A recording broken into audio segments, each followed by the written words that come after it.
લક્ષ્ય ન્યૂઝ, એક નજર, એક લક્ષ્ય. વર્ષ 2019માં નોંધાયેલા પોક્સો એક્ટ અંતર્ગત ગુનામાં આરોપીઓને ડભોઈ એડિશનલ અને ડિસ્ટ્રિક્ટ સેશન્સ કોર્ટ દ્વારા નિર્દોષ જાહેર કરી છોડી મૂકવાનો હુકમ કરવામાં આવ્યો.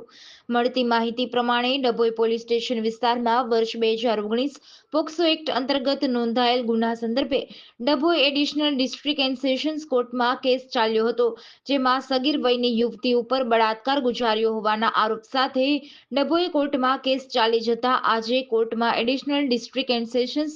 જજ R.M. શર્મા દ્વારા આરોપી પક્ષના વકીલ આરિફ મકરાણીની દલીલોને પુરાવા ધ્યાનમાં લઈ આરોપી લક્ષ્મણ અશોક ગોહિલનો ગુનો પુરવાર થતો ન હોય અને તેને વધુ એક આરોપી મદદગારને નિર્દોષ ઠેરવી મૂકતા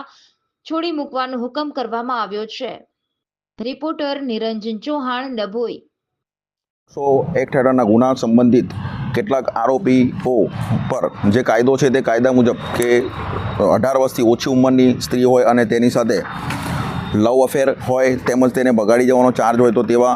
ગુનાના કામે આરોપીની અટકાયત કરવામાં આવતી હોય છે અને કેટલાક આરોપીઓ આવી રીતે જેલમાં છે જ, પરંતુ આ આરોપીએ આવો કોઈ ગુનો કરેલો નથી અને 16 વર્ષની ઉપરની જે ભોગ બનનાર હતી તેના સાથે કોઈ એવું દુષ્કૃત્ય પણ કરેલું નથી, જેથી આરોપીને નામદાર કોર્ટે શંકાનો લાભ આપીને નિર્દોષ ઠરાવી છોડી મૂકેલો છે, જેથી અમે ન્યાયતંત્રનો ખૂબ આભાર માનીએ છીએ.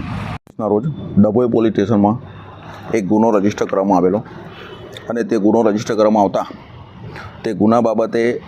પોક્સો કેસ નંબર 15/2022 અને આરોપી તરીકે અશોકભાઈ મથુરજી ગોહિલ નાઓને આરોપી તરીકે મૂકવામાં આવેલા.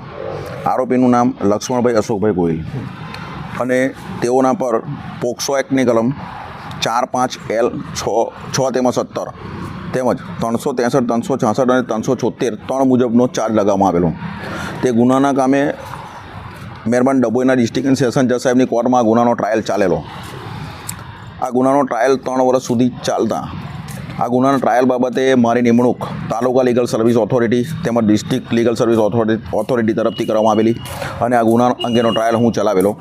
અને આ ગુનાના ટ્રાયલના કામે આરોપી લક્ષ્મણભાઈ અશોકભાઈ ગોહિલ નાઓને આજરોજ નામદાર ડિસ્ટ્રિક્ટ એન્ડ સેશન કોર્ટ દ્વારા શંકાનો લાભ આપીને આરોપીને નિર્દોષ ઠરાવી છોડી મૂકેલો છે.